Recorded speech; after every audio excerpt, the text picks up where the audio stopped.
August 9th of 2009, my eldest son was killed in a motor vehicle accident.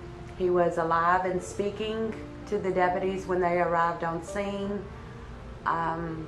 They went to check with the ambulance to see how long it was going to be before they were on scene, and when they returned back, he was deceased. He was addicted to pain medication. He was highly addicted to them, couldn't get up or function in a daily life without taking them. I was working nights in communications at that time. I had gotten off that morning, which was a Sunday morning, at 6 a.m., got home.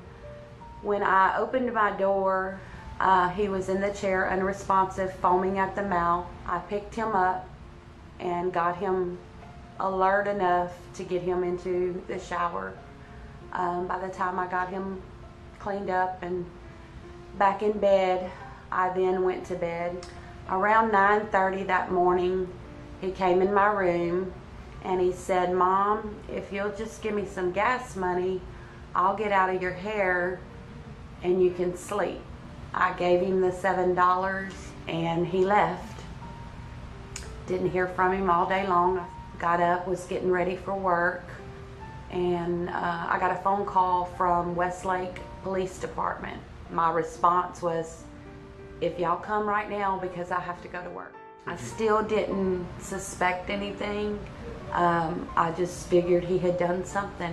It had been an ongoing situation since he graduated high school. So they knock on my door, I answer it, and they identify themselves. I invited them in, and that's when they told me that he was involved in the car accident and that he was deceased. They did find pills in his pocket.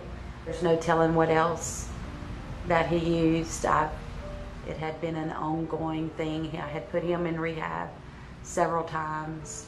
At 25 years old, he had a heart attack, had a stent put in his heart, had no quality of life after that. The narcotics had affected every organ in his body. He had to have oxygen 24/7. The firemen that responded to the call played ball with him all their childhood years, all through high school. He no longer is with the fire department. It was very traumatic for him to see something like that, knowing what my son was prior. He was an awesome athlete, had very good potential to be a professional football player. He had the size, he had the ability. When he was on the line, nobody was getting through. But once that drug took a hold of him, he became a different person. He had gotten a football injury to his neck and was prescribed hydrocodone and soma. That was in his junior year of high school. And from that point on, he never could deal without them.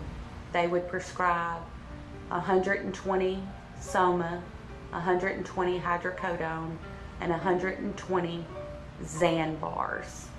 Within 5 days, he would be out. It's not just, bums off of the street that get hooked to this stuff. He was raised in a very good home, very well provided for, and this is what he chose.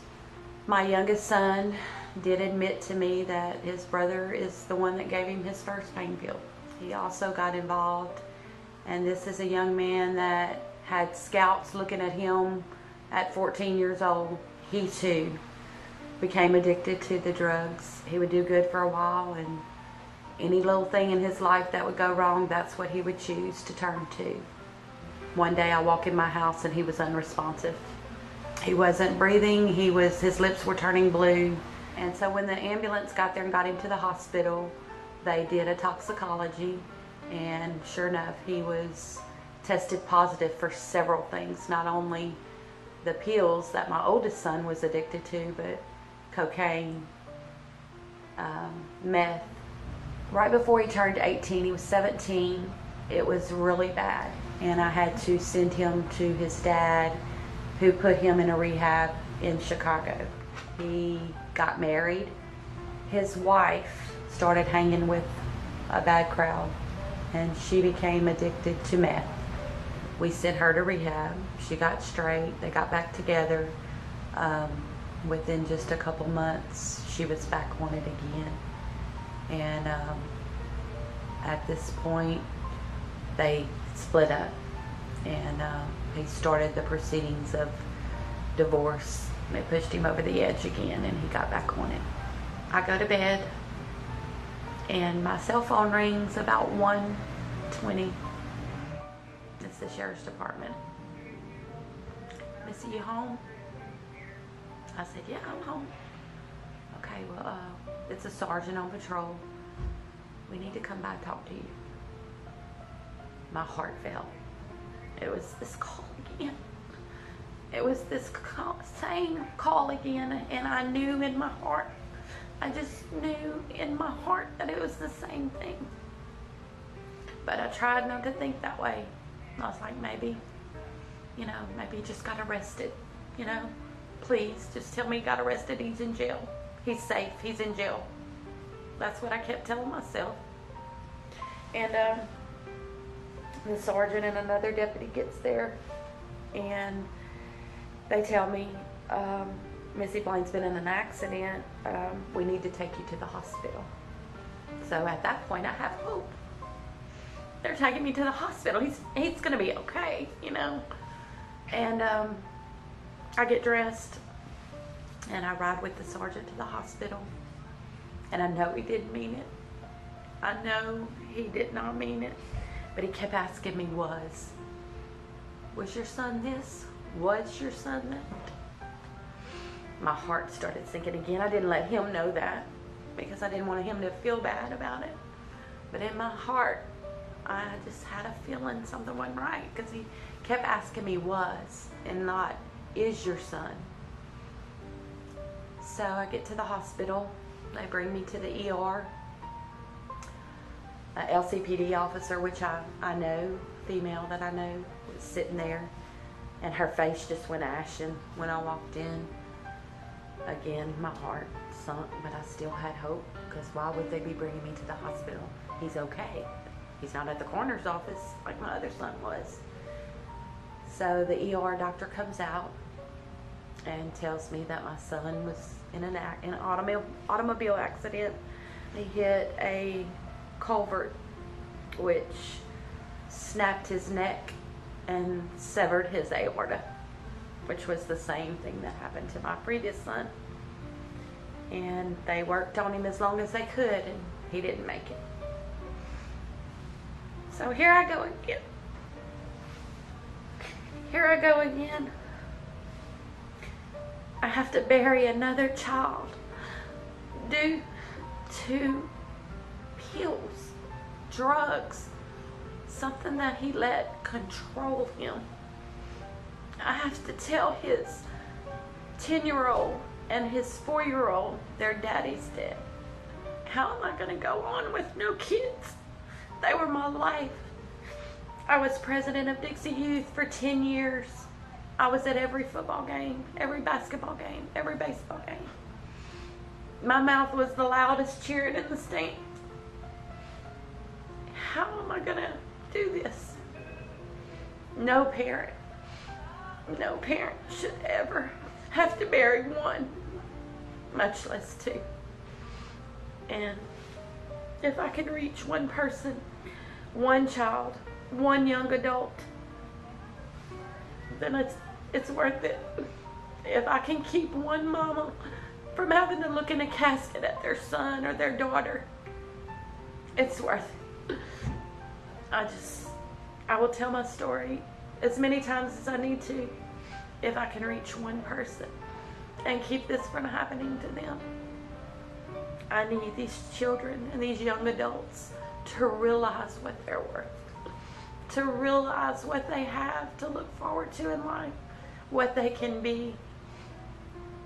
These friends that they say may be their friends, try this joint, try this pill, do this, you'll have a blast. You get on meth, it's the time of your life, you're happy, get arrested, go broke. You see where those friends are. They're not around. They're nowhere in sight. They're not going to come bond you out of jail. They're not going to be there if you can't buy the drugs from them. They're looking for their next client. I got a phone call and said, Missy, hurry up and get on the guest book. Someone's posted something on there. So I did. And it wasn't very nice. Apparently it was a person that he had bought drugs from. The top of the page says 3/29/2016. Douglas Robinson. Such nice words from the family about Stephen. But it was nicer when he was around to buy crack from me. Now I have to find a new client to replace this weakling. If the family has anyone they would like to buy some crack, meth, or heroin, hit me up, and gives a phone number. And ask for Douglas. I'm looking forward to your call to replace Stephen's place. Since he has 2 daughters, we can get them hooked early, and that will ensure I will get paid for a while. Sorry for your loss and for my help in doing it. So that was the only guest book registry I got to read, because immediately I had to call. Now I'm trying to plan my son's funeral, so I have to call Johnson's and ask them to immediately shut down the guest book. My 11-year-old granddaughter knows how to get online. What if she would have read that? I took the children to see the headstone and pay tribute to him for Father's Day. They both immediately lay on top of his grave, and they start kissing the picture, and they're on top of his grave just kissing it, and I'm trying to let their emotions out and trying to keep my composure to be strong for them. They can't see me break. I keep telling myself, you know, nobody can see me break. I have to be strong. I have to be strong. In my alone time, that's when I break.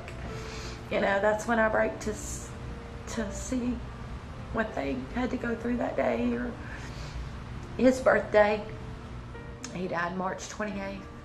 His birthday's May 27th. It was his golden birthday. Would have been 27 on the 27th.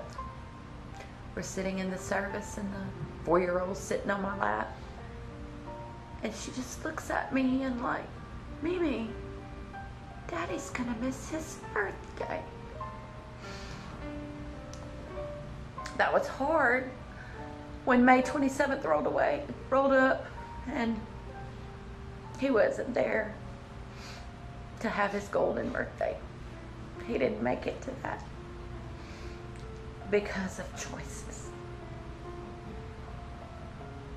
He chose that over his family, his daughters that he loved, that looked just like him. Yeah.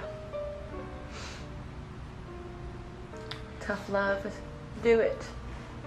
If I could say anything, if you suspect anything from your children, or you young adults suspect anything from other classmates, don't be afraid to tell. You may save their life. They're going to hate you. They're going to say they hate you. But in the long run, you may have saved somebody's life.